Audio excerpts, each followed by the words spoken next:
Lost spring के पहले part को आप लोग देख चुके हैं। सेकंड पार्ट में हम लोग जो देखने जा रहे हैं, हालांकि स्टोरी वही है लेकिन इसको हमने दो पार्ट में डिवाइड किया है ताकि समझने में आपको आसानी रहे।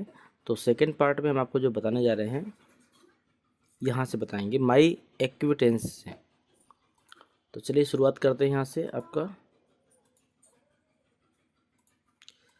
यहाँ से ध्यान दीजिएगा। माई एक्विटेंस मतलब मेरा जो परिचय हो गया विथ द बेयर फूट, नंगे पाँव वाले, रेपिकर्स मतलब कूड़ा बीनने वाले, लीड्स मी जो कि मुझे ले जाते हैं, टू सीमापुरी बने सीमापुरी की ओर। तो मैं बता दूं जो आपका सीमापुरी है ये दिल्ली का एक इलाका है जो कि देखा जाए तो आज की डेट में वहाँ पर झुग्गी झोपड़ियाँ पाई जाती हैं और किसी समय वह इलाका पूरा कूड़े कचड़े से भरा होता था, मतलब गंदा होता था, खाली था। उसे देखकर कहीं ये नहीं लगता कि ये इलाका वास्तव में दिल्ली का ही एक भाग है, और लगता है वो कई मील दूर है ये भाग। तो चलिए हम इसके बारे में जानते हैं। माई एक्विटेंस मेरा जो परिचय था विथ द बेयर फुटेड रेपिकर्स जो नंगे पैर वाले जो कूड़ा बीनने वाले थे उनसे। लीड्स ले जाता है, मी माने मुझे, टू सीमापुरी माने सीमापुरी की ओर। A place on the periphery of Delhi मतलब जो ये स्थान है, प्रिफेरी माने होता सीमा पर, और ऑफ दिल्ली जो दिल्ली की ही सीमा पर ये स्थान है। यट माने फिर भी, मील्स अवे फ्रॉम इट लेकिन ये लगता है कि अभी भी मीलों दूर है। मीलों दूर क्यों कहा गया है? क्योंकि वह एक इतना विकसित सिटी है एक तरीके से देखा जाए, और वहाँ पर इतना पिछड़ा इलाका देखकर किसी को विश्वास ही नहीं होता कि वास्तव में ये बात सही है।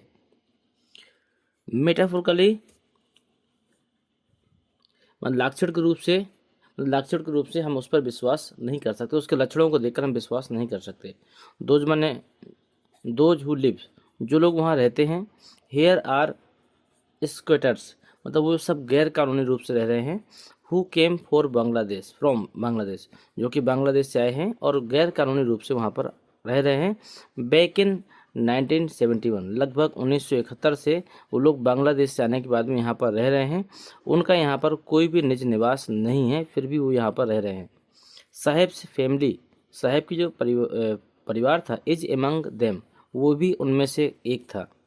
Seemapuri was then a wilderness मतलब सीमापुरी जो था एक प्रकार से बीहड़ जिसे आप लोग जंगल बोल सकते हैं, बीहड़ इलाका था। इट स्टिल इज यह अब भी बीहड़ ही है, but it is no longer empty लेकिन अब ये खाली नहीं है। मतलब पहले भी बीहड़ था, वहाँ पर कुछ भी नहीं पाया जाता था, बिल्कुल निर्जन स्थान था, लेकिन अब भी ये बीहड़ ही कहा जाएगा, लेकिन यहाँ पर अब जगह खाली नहीं है। इन स्ट्रक्चर ऑफ मड का मतलब यहाँ के जो मकान है वो कच्चे रूप से बने हुए हैं, कच्चे हैं। विथ रूफ्स जिनकी छतें जो हैं ऑफ टिन माने टिन क्या मतलब टिन की चादर समझ सकते हैं। एंड त्रिपाल टरपोलिन इसका मतलब है आपका, टरपालिन का मतलब होता है आपका जो त्रिपाल आप लोग प्लास्टिक का जो एक छत के रूप में लगाते हैं, तो ये टीन की चादरें और त्रिपाल वगैरह वहाँ पे लगे हुए हैं। डेविड ऑफ सेवेज डेविड का मतलब होता है जो रहित है, ऑफ सेवेज माने नालियों से, यहाँ पर नालियाँ नहीं हैं। ड्रेंज ऑफ रनिंग वाटर मतलब जो जल निकास है, ड्रेंज माने जो जल निकास है, रनिंग वाटर ये लगातार बह रहा है, मतलब यहाँ पर कोई भी ठीक ठाक तरीके से जल का निकास नहीं है। लिव 10,000 ट्रैफिकर्स यहाँ पर लगभग 10,000 आपके आदिवासी रहते हैं, या फिर ये कह सकते हो 10,000 कूड़ा बीनने वाले यहाँ पर रहते हैं। They have lived here for more than 30 year वो लगभग 30 सालों से अधिक हो गया है जिसको यहाँ पर रह रहे हैं। विदाउट एन आइडेंटिटी इनके पास खुद की कोई पहचान नहीं है। विदाउट परमिट बिना परमिशन के, बट विथ राशन कार्ड मतलब इनके पास कोई परमिशन नहीं है, बट विथ राशन कार्ड लेकिन इनके पास राशन कार्ड है। That get their names on voters जिनसे इनके नाम वोटर कार्ड में जुड़ गए हैं, वोटर लिस्ट में जुड़ गए हैं। And enable them two by grain जिससे कि ये लोग अनाज को खरीद सकते हैं। ग्रेन माने होता है अनाज, जिससे कि ये लोगों को अनाज मिल जाता है, मतलब ये कह सकते हैं इनको सरकारी सहायता के रूप में अनाज मिल जाता है। फूड इज मोर इम्पोर्टेंट जो खाना होता है अधिक महत्वपूर्ण होता है। फॉर सर्वाइवल मतलब जीवित रहने के लिए। फूड इज मोर इम्पोर्टेंट खाना अधिक महत्वपूर्ण होता है फॉर सर्वाइवल जीवित रहने के लिए देन एन आइडेंटिटी। मतलब अगर कहा जाए कि आपको अपनी पहचान चाहिए या फिर दो वक्त की रोटियां चाहिए, जब ऐसी दिक्कत हो जाएगी कि जब पहचान और रोटियों की बात हो जाएगी तो ध्यान दीजिएगा कि आप पहचान की जगह आप यही कहेंगे कि मुझे शाम सुबह का खाना दीजिए। ये सभी के साथ होता है। तो सबसे पहले पहचान से पहले व्यक्ति का पेट भरा होना चाहिए, मतलब व्यक्ति भूखा नहीं होना चाहिए। तो उसने कहा food is more important for survival than an identity. एक पहचान की अपेक्षा यहाँ पर जो जीविका है वह अधिक महत्वपूर्ण है, खाना अधिक महत्वपूर्ण है। इफ एट द एंड यदि अंत में ऑफ द डे माने दिन के, यदि दिन के अंत में we can feed our families, यदि दिन के अंत में हम अपने परिवार को भरपेट खाना दे देते हैं and go to bed without any aching stomach, और गो टू बेड और बिस्तर पे चले जाते हैं, विदाउट माने बिना, एन एचिंग माने दर्द के, स्टमच माने पेट के, और बिना पेट के दर्द की यदि हम बिस्तर पे चले जाते हैं तो we would rather live here than the fields that give us no grain. तो स्टोमच के बाद में ध्यान दीजिएगा, we would rather live, we would weather live here than, तो मतलब यहाँ पर रहना ज़्यादा उचित होगा। इन द फील्ड्स माने खेतों के, that gives us no grain मतलब जो खेत हमें अनाज नहीं देते हैं उसके स्थान पर हमारा यहाँ रहना ज़्यादा उचित होगा। We would rather live here मतलब यहाँ रहना ज़्यादा सुविधाजनक है या फिर यहाँ रहना ज़्यादा अच्छा होगा। देन इन द फील्ड माने खेतों की अपेक्षा, that gave us no grain जो कि हमें गेहूँ या फिर अनाज नहीं दे सकते उनकी अपेक्षा यहाँ पर रहना ज़्यादा सही है। से ग्रुप ऑफ वुमेन, से मैंने कहा एक ग्रुप ऑफ वुमेन एक महिला के झुंड ने, इन टैटर्ड साड़ीज जिनके पास फटी हुई साड़ियाँ थीं। टैटर्स का मतलब ये आप चाहें तो आप लिखते जाइए कि मीनिंग, कुछ मीनिंग ऐसी होती है जो कठिन होती हैं, बाद में याद रहे या ना रहे। रेदर माने बल्कि होता है, टैटर्स साड़ीज का मतलब होता है फटी हुई साड़ियाँ। वेयर आई आस्क जब मैंने पूछा, them why they left the beautiful end of green fields and river, जब मैंने उनसे पूछा मतलब ये जो साड़ी जवाब दे रही थी, एक महिला दे रही थी, उसने क्या कहा था, जो इसकी साड़ी फटी हुई थी उस महिला के द्वारा ये जवाब दिया गया था। व्हेन आई आस्क जब मैंने पूछा था, जब मैंने उनसे, why they left their beautiful land कि उन्होंने क्यों अपनी सुंदर धरा को छोड़ दिया, मतलब जहाँ पर उन्होंने ज़मीन थी जहाँ के वो रहने वाले थे उस ज़मीन को उन्होंने क्यों छोड़ दिया है, ऑफ ग्रीन फील्ड उन हरे भरे खेतों को क्यों छोड़ दिया है, एंड रिवर्स और उन नदियों को क्यों छोड़ दिया है। तो उन्होंने उत्तर दिया कि ऐसे खेत जो हमें अनाज नहीं दे सकते हैं उसकी अपेक्षा हमें इस स्थान पर रहना ज़्यादा उचित होगा। Wherever they find food, wherever they find food जहाँ कहीं दे माने उन्हें, फाइंड फूड खाने की तलाश होती है, दे पिच दियर टेंट्स वो वहीं अपना टेंट को गाड़ देते हैं, देन बिकम ट्रांजिट होम ये उनका अस्थायी घर हो जाता है। तो यहाँ पर ध्यान दीजिएगा, वेयर एवर माने जहाँ कहीं भी हो है आपका, पिच माने होता है गाड़ना, ट्रांजिट माने होता है अस्थाई, होम माने होम मतलब वहीं पर उनका अस्थायी घर बन जाता है। Children goes up in them, children goes up in them becoming parents in survival, children में बच्चे, ग्रोज अप माने बड़े हो जाते हैं, इन देम साथ में, बिकमिंग पार्टनर इन सर्वाइवल और वो भी क्या करते हैं बड़े होने के बाद में वो भी अपने माता पिता के साथ में उनके सर्वाइवल में उनका हाथ बटाने लगते हैं।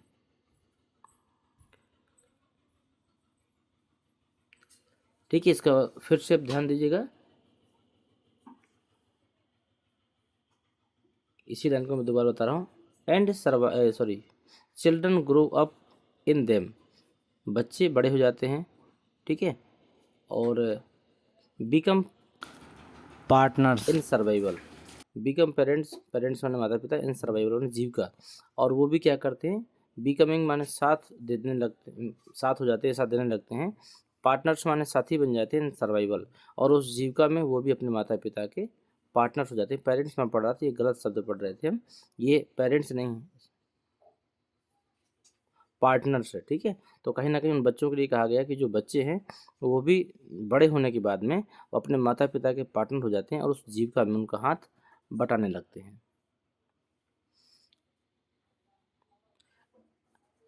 एंड सर्वाइवल इन सीमापुरी, सीमापुरी में सर्वाइवल मतलब सीमापुरी में यदि आपको गुजारा करना है तो मीन्स रैग पिकिंग, तो इसका मतलब आपको कूड़ा बीनना पड़ेगा, ठीक है। अगर सीमापुरी में आपको गुजारा करना है तो वहाँ पर आपको क्या करना पड़ेगा, कहीं ना कहीं कूड़ा बीनने का मतलब आपका यहाँ से निकल जाता है। तो मीनिंग लिख लीजिएगा, रैग पिकिंग माने होता है कूड़ा बीनना, मीन्स माने होता है अर्थ, सर्वाइवल माने होता है जीविका कमाना। यदि आप जीविका कमाना चाहते हैं सीमापुरी में रह के तो वहाँ पर आपका जो मुख्य व्यवसाय हो जाता है वो हो जाता है रैग पिकिंग मतलब कूड़ा बीनने का काम। थ्रो द ईयर, ये वर्षों से ये परंपरा चली आई है या फिर ये कह सकते हो ये वर्षों से या वर्षों की अवधि से ये चल रहा है। It has acquired the proportion of fine art, इसका अर्थ आप ये कह सकते हैं कि जो इनका कूड़े बीनने का जो ये काम था ये वर्षों के माध्यम से इनमें एक अच्छी कला का अनुपात ले चुका है। कला का अनुपात का मतलब मैं आपको बता दूं कि जैसे मेरी जिस काम में रुचि है मुझे उसी में आनंद आने लगता है, जैसे आपकी जिस काम में रुचि होगी तो आपको उसी काम में आनंद आने लगता है। इस प्रकार ये बच्चे जो कूड़ा लगातार बीन रहे थे इनको कूड़ा बीनने के काम में लगातार आनंद आ रहा था, इसलिए उस कूड़े बीनने के काम ने इनके बच्चों में एक प्रकार से अनुपात बना लिया था। तो अब उनको इसी काम में आनंद आता था और वह इसी काम को बेहतर ढंग से करना चाहते थे और इसलिए वो इस काम को कर भी रहे थे। Garbage to them is gold, जो कूड़ा होता है टू देम माने उनके लिए, इज गोल्ड माने सोने की तरह होता है। It is their daily bread, ये इनकी डेली की रोटी होता है। ए रूफ माने एक छत, ओवर दियर हेड्स, और यही इनके सर के ऊपर की छत होती है। इवन माने जब भी, if it is a leaking roof मतलब यदि इनके सर के ऊपर की छत लीक भी कर रही है तो भी इनके लिए वही छत सबसे अच्छी होती है। बट माने लेकिन, for a child it is even more, but माने लेकिन, फॉर ए चाइल्ड लेकिन बच्चों के लिए, इट इज़ इवन मोर यही बहुत कुछ होती है। मतलब कूड़ा बीनने में उन्हें इतना आनंद आता है कि इसी से उनका भरण पोषण भी होता है, यही उनके लिए छत का कार्य करता है क्योंकि टेंट लगा कर रहते हैं, यही उनके सर के ऊपर की छत मानी गई है। क्योंकि कहा जाता है कि जब पिता गुजर जाता है तो कहीं ना कहीं बोला जाता है कि बच्चे के सर के ऊपर से छत हट गई। तो छत का मतलब ये नहीं कि मकान की छत हट गई, छत का मतलब ये जो छत्र छाया थी पिता की वही कमाकर खिला रहा था, परिवार का पालन पोषण कर रहा था, अब वो दुनिया में नहीं रहा। तो छत का मतलब यहाँ पर काम धाम से है। तो यहाँ पर जो व्यक्ति काम करते हैं तो कूड़ा बीनना ही उनके लिए सबसे बड़ी जिम्मेदारी हो जाती है, यही उनके सर के ऊपर की छत होती है। Even if it is leaking, यदि यह वाली छत मतलब मकान वाली छत लीक भी करती रहे, इसमें पानी की बूंदें गिरती भी रहें, ठीक है, बट फॉर ए चाइल्ड लेकिन फिर भी बच्चों के लिए, इट इवन मोर यही बहुत कुछ होता है। आई समटाइम मैं कभी कभी फाइंड अ रुपीज़, मैं कभी कभी 1 रुपये पा जाता हूँ। इवन ए 10 रुपीज़ नोट, और कभी कभी मुझे 10 रुपये का नोट भी मिल जाता है। कहाँ मिल जाता है, कूड़ा मिल जाता है। कभी कभी मुझे 1 रुपये और कभी कभी मुझे 10 रुपये भी मिल जाता है। साहब से, साहब ने बताया, हिज आइज लाइटिंग अप, उसकी आंखें चमकने लगती हैं या फिर उसकी आंखों में चमक आ जाती है जब वो ऐसा आ जाता है। When you can find A silver coin in a heap of garbage, चलिए मैं उसकी बात अलग कर दूँ। उस बच्चे के तो आपने एक प्रकार से छवि बना ली कि कूड़ा बीनने वाला बच्चा है इसलिए उसको पैसे मिल गए या फिर पैसे ना मिले तो वो कूड़ा बीनने का काम करता है। लेकिन आप कल्पना करिए, जितने भी लोग वीडियो को देख रहे हैं और मैं स्वयं अपने आप में बात करता हूँ, यदि हमें कहीं रास्ते चलते या फिर कहीं ऐसी जगह एक चांदी का सिक्का और ये सोने का सिक्का पड़ा मिल जाए तो हम आप में से क्या बताइए कोई छोड़ने वाला है क्या?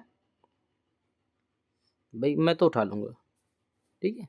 मतलब आदमी कितना भी कहे लेकिन मन नहीं मान सकता है, चाहे मैं हूँ या आप हों या फिर कोई भी हो, ठीक है, कोई भी हो। यदि आपकी नज़रों के सामने अगर आपको सोने का सिक्का पड़ा हुआ मिल जाता है तो भाई वो उठा लेगा। वो भले ही उस सिक्के को बाद में दान कर दे या फिर बाद में हो सकता है बच्चों में बांट दे या फिर किसी गरीब को दे दे, लेकिन आप उठा लोगे।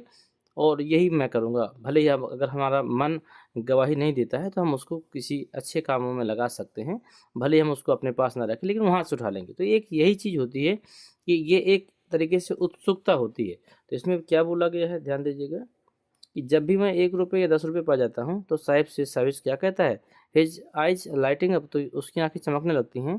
When you can find A silver coin, और जब उसको एक सिक्का मिल जाता है, ना heap of garbage.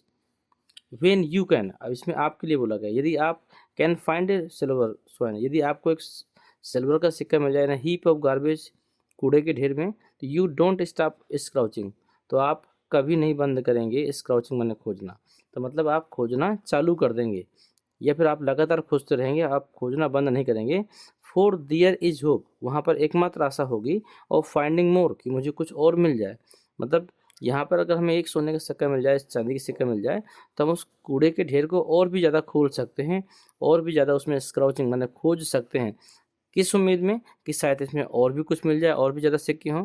It seems, यह प्रतीत होता है या फिर ऐसा प्रतीत होता है, दैट फॉर चिल्ड्रन, यही बच्चों के साथ भी होता है। Garbage has a meaning different, garbage का मतलब कूड़े का एक अलग अलग अर्थ हो सकता है, from what is means to their parents, ठीक है, उनके पिता माता पिता के लिए इसका अर्थ एक अलग होता है। फॉर द चिल्ड्रन, मतलब माता पिता क्यों करते हैं, माता पिता सर्वाइवल मतलब जीविका के लिए ये काम करते हैं, लेकिन जो बच्चे होते हैं उनको आनंद आता है। फॉर द चिल्ड्रन, लेकिन जो बच्चे होते हैं, it is raped in wonder, it is जो रैप्ड माने एक तरीके से होता है ढका हुआ, ठीक है, और वंडर माने होता है आश्चर्य। तो जो बच्चे होते हैं वो कहीं ना कहीं किस लिए करते हैं कि एक उन्हें खोजकर्ता के रूप में माना गया है, कि वो हमेशा खोजते रहते हैं। रैप्ड माने लिपटा हुआ होता है, इन वंडर माने आश्चर्य, for the Elder it means of survival, बच्चों के लिए एक प्रकार से ये खोजना एक आश्चर्य होता है। आश्चर्य क्यों होता है मैं आपको बता दूं। हो सकता है आज बालक सुबह कूड़ा बीनने गया हो और उसको उस कूड़े में एक बेहतर खिलौना मिल जाए, तो उस खिलौने की तलाश में वो कुछ और भी खोजेगा। हो सकता है मेरे लिए जो बेकार थे मैंने फेंक दिया, लेकिन उनके लिए वो खिलौने अच्छे थे और वो खिलौने वो पा गए। हो सकता है कुछ कॉपी किताबें फेंक दी गई हों कूड़े के ढेर में, लेकिन उन कॉपी किताबों से कुछ पन्ने निकल कर वो पढ़ाई का काम कर सकता है। या फिर हो सकता है कि वहाँ पर कपड़े मिल गए उसे, या हो सकता है कि हमने अपने उतारे हुए जूते फेंक दिए, क्योंकि थोड़ा सा भी समस्या हुई जूतों में तो हमने तो निकाल के फेंक दिए क्योंकि हमारे लिए बेकार हो गए। लेकिन जिन बच्चों के पैरों में जूते ही नहीं हैं उनके लिए वह जूता ही बहुत कीमती हो सकता है। उनको जूता मिल गया, तो ये जो रोज़ रोज़ उन्हें भिन्न भिन्न प्रकार की चीज़ें मिल जाती हैं, यहाँ से कहीं ना कहीं उनका आश्चर्य बढ़ता रहता है, और वो बच्चे क्या करते हैं, बार बार प्रयास करते हैं कि आज हमें कुछ नया चीज़ मिल जाए। तो जो बड़े व्यक्ति होते हैं, ठीक है, जो उनके माता पिता होते हैं, वह अगर कूड़ा बीनते हैं तो वह जीविका के लिए बीनते हैं, कि कहीं ना कहीं बच्चों का लालन पालन कैसे होगा, किस प्रकार हम अपने घर को चलाएंगे। लेकिन जो बच्चे कूड़ा बीनते हैं उसके पीछे जीविका भी होती है, और साथ में सबसे बड़ा जुड़ा होता है आश्चर्य, क्योंकि वो हर दिन एक नई उम्मीद के साथ जाते हैं कि आज कूड़े से हमें कई अच्छी चीज़ें मिलने वाली है। तो ये चीज़ें हैं यहाँ पर। For the elders it is a means of survival, लेकिन जो माता पिता होते हैं या बड़े होते हैं उनका अर्थ यहाँ पर होता है सर्वाइवल, मतलब गुजारा करना या जीविका। वन विंटर, एक सर्दी की सुबह, आई सी साहेब, मैंने साहेब को देखा, standing by the fenced gate, मतलब मैंने देखा साहेब कहाँ खड़ा था, स्टैंडिंग में खड़ा था, बाय द फेंस्ड माने चार दीवारी के गेट पर, ऑफ द नाइबरहुड क्लब, पड़ोस में जो क्लब था उसके चार दीवारी के गेट पर साहेब खड़ा था। Watching two young man dressed in white, और वाचिंग मैंने देख रहा था टू यंग मैन, दो नव युवकों को, जो ड्रेस्ड इन वाइट, जिन्होंने सफ़ेद कपड़े पहन रखे थे, प्लेइंग टेनिस, जो लोग टेनिस खेल रहे थे। आई लाइक द गेम, मुझे खेल बहुत पसंद है, वही बोलता है साहब कि मुझे ये खेल बहुत पसंद है। ही हम्स, वह गुनगुनाता है, हम्स माने क्या कह सकते हैं, वह गुनगुनाता है।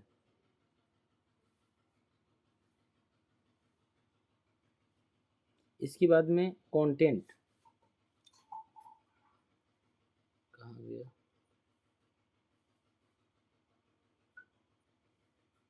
Content of watching it standing, और उस कंटेंट को मतलब उस जो मैच हो रहा था उनका टेनिस मैन, उसको खड़े होकर संतुष्टिपूर्वक भाव के साथ देखता है। बिहाइंड द फिंज माने दीवार के पीछे से वो उस टेनिस मैच को खड़े होकर देखता है। आई गो इनसाइड, आई गो इनसाइड, मैं अंदर चला जाता हूँ। When no one is around, जब यहाँ पर कोई नहीं होता है तो मैं अंदर चला जाता हूँ। ही एडमिट, उसने स्वीकार किया। द गेट कीपर, जो गेट वाला है, lets me use to swing, जो गेट वाला है वह मुझे झूलने के लिए देता है, मतलब वो झूलने की परमिशन दे देता है।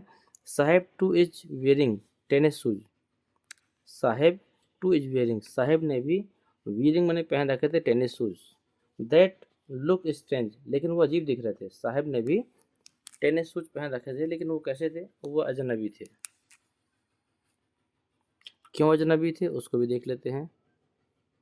ओवर हिज डिसकलर्ड शर्ट, क्योंकि भिन्न प्रकार के, डिसकलर्ड का मतलब जिसका कलर उड़ गया हो या फिर खराब हो गया हो कलर, तो उस शर्ट का कलर खराब था। एंड शॉर्ट्स, और उसने कहीं ना कहीं हाफ पैंट, जिसको शॉर्ट्स बोलते हैं, जिसको हिंदी में नेकर भी बोलते हैं, जिसको बरमूडा भी बोलते हैं, तो मतलब इस तरह का कुछ पहना हुआ था जिसमें एक शर्ट थी और एक बरमूडा था उसके पास, और जिसमें से शर्ट का कलर उड़ चुका था, और उसने जूते भी पहन रखे थे।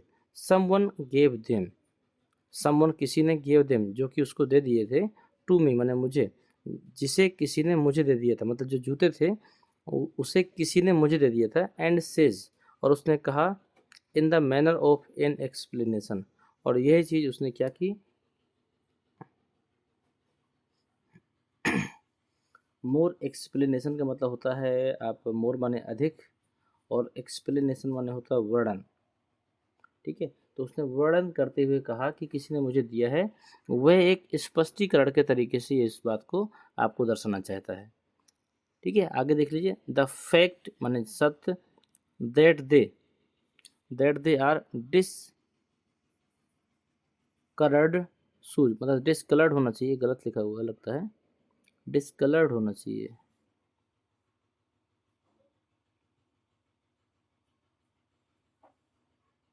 नहीं डिसकलर्ड नहीं, सॉरी वही शब्द है, डिस्कार्डेड, डिस्कार्डेड, डिसकलर्ड नहीं सही है। द फैक्ट, क्योंकि एनसीईआरटी की बुक है, इसमें हम कुछ भी टीका टिप्पणी नहीं कर सकते, क्योंकि इसमें बहुत से जो ज्ञानी पुरुष हैं उनका योगदान है और शब्दों को हमें ही समझना पड़ेगा। द फैक्ट माने सत्य, ऑफ दे आर डिस्कार्डेड, ये वो जूते थे जिसे किसी ने त्यागे था या त्यागे थे। Shoes of some rich boy, मतलब जिसे किसी अमीर आदमी ने या फिर अमीर बच्चे ने त्यागे थे, जो कि मुझे दिए गए थे। इस पैराग्राफ का अर्थ दोबारा मैं यहाँ से बता दूँ आपको। साहेब इज वेयरिंग टेनिस शूज, साहेब ने भी टेनिस शूज पहन रखे थे। दैट लुक्स स्ट्रेंज, जो कि अजनबी दिख रहे थे। ओवर हिज डिस्कलर्ड शर्ट, उसने डिस्कलर्ड ऐसी शर्ट पहन रखी थी जिसका कलर उड़ गया था। एंड शॉर्ट्स, और एक नेकर भी या फिर एक बरमूडा भी पहन रखा था। समवन, किसी ने, ये सब किसने दिया था, समवन गेव देम, जिसे किसी ने दिया था, टू मी माने मुझे, जिसे किसी ने मुझे दिया था। ही सेज, उसने बताया। In the manner of an explanation, उसने एक वर्णात्मक भाव में बताया। द फैक्ट माने सत्य, दैट दे आर डिस्कार्डेड, जिसे कि त्यागे गए थे, ये सत्य है कि दैट दे आर डिस्कार्डेड, जो कि त्यागे गए थे। शूज माने जूते, ऑफ सम रिच बॉय, ये जो जूते थे वो किसी अमीर आदमी के द्वारा या फिर अमीर बच्चे के द्वारा त्यागे गए थे। हु परहैप्स माने जो शायद, रिफ्यूज टू वियर देम, जो किसी अमीर आदमी के द्वारा त्यागे गए थे, जिसमें एक छेद होने के कारण, रिफ्यूज टू वियर देम, उसने पहन रखा, बिकॉज मैंने क्योंकि, ऑफ ए होल माने एक छेद था, in one of them, perhaps refuse, refuse माने क्या होता है, रिफ्यूज का आप क्या अर्थ निकाल सकते हैं, रिफ्यूज माने होता है मना करना होता है, ठीक है। हु परहैप्स माने जो शायद, रिफ्यूज टू वियर, उसने मना कर दिए थे, देम उनको पहनने से, मतलब जो अमीर लड़का था उसने शायद उनको पहनने से इसलिए मना कर दिया था, बिकॉज मैंने क्योंकि, फिर से देख लीजिएगा, the who perhaps refuse to wear, उसने इनको पहनने से मना इसलिए कर दिया था, बिकॉज मैंने क्योंकि, ऑफ ए होल, क्योंकि एक छेद था, इन वन ऑफ देम, उनमें से किसी एक में एक छेद था। Does not bother them, does not bother them, लेकिन उससे मुझे कोई परेशानी नहीं होती। Does not bother him, them नहीं हिम, बोदर माने होता है परेशानी, जिससे मुझे कोई परेशानी नहीं होती। इसका मतलब ये कह सकते हैं कि जिसके पास जूते ही नहीं हैं, यदि उसको जूते मिल जाए तो यही बहुत बड़ी बात होती है। थोड़े बहुत छेद होंगे तो भी काम चल जाता है, कोई दिक्कत नहीं, क्योंकि नंगे पैर से तो अच्छा है कि उसने जूते पहन रखे हैं। उसने कहा कि मुझे कोई परेशानी नहीं इन जूतों से। For one who had walked bear foot, एक फॉर वन माने एक व्यक्ति को, who has walked bear foot, जो व्यक्ति के नंगे पैर चल रहा है उसको जूते मिल जाए, ये बहुत बड़ी बात है। Even shoes with a hole in a dream come true, even shoes,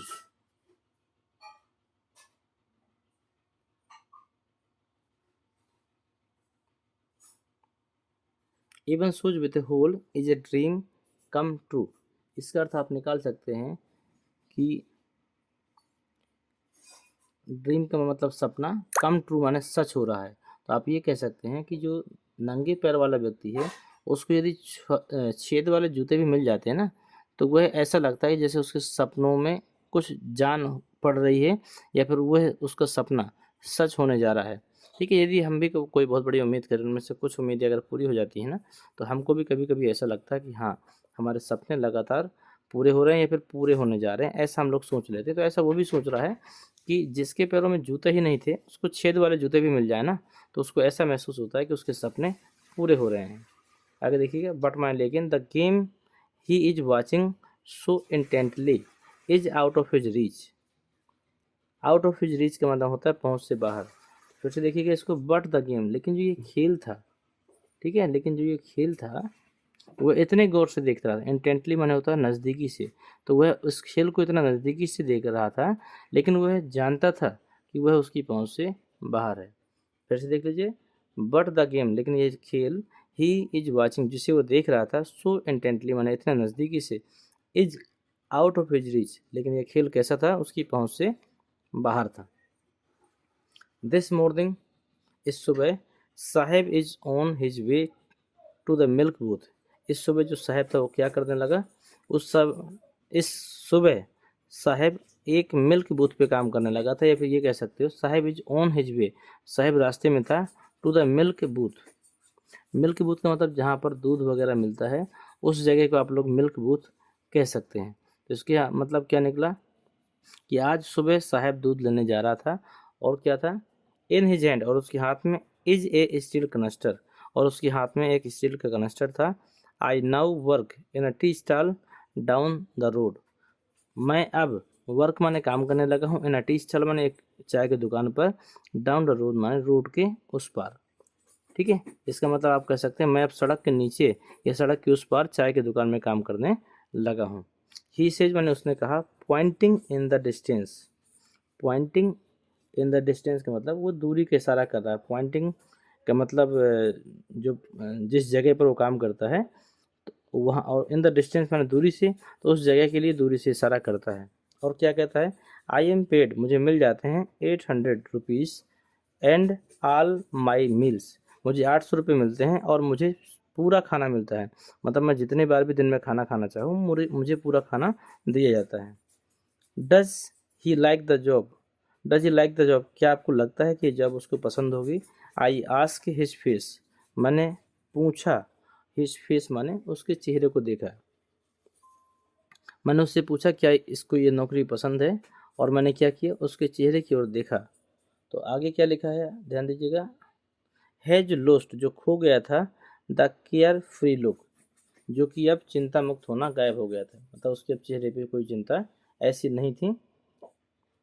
the steel canister seems heavier, लेकिन जो स्टील का कनस्टर था, सीम्स माने प्रतीत होता था, हैवियर माने भारी, देन द प्लास्टिक बैग, मतलब उस प्लास्टिक बैग जिसमें कचड़े डाल के आता था उसकी अपेक्षा उसका जो स्टील का कनस्टर था वो भारी था। He would carry too lightly over the shoulder, जिसकी कनस्टर को जिस कनस्टर को वह अपने कंधे पर उठाकर काम करता था, वह कनस्टर उसकी प्लास्टिक की थैली की तुलना में अधिक भारी था। लेकिन आगे क्या हुआ, द बैग वॉज दिस,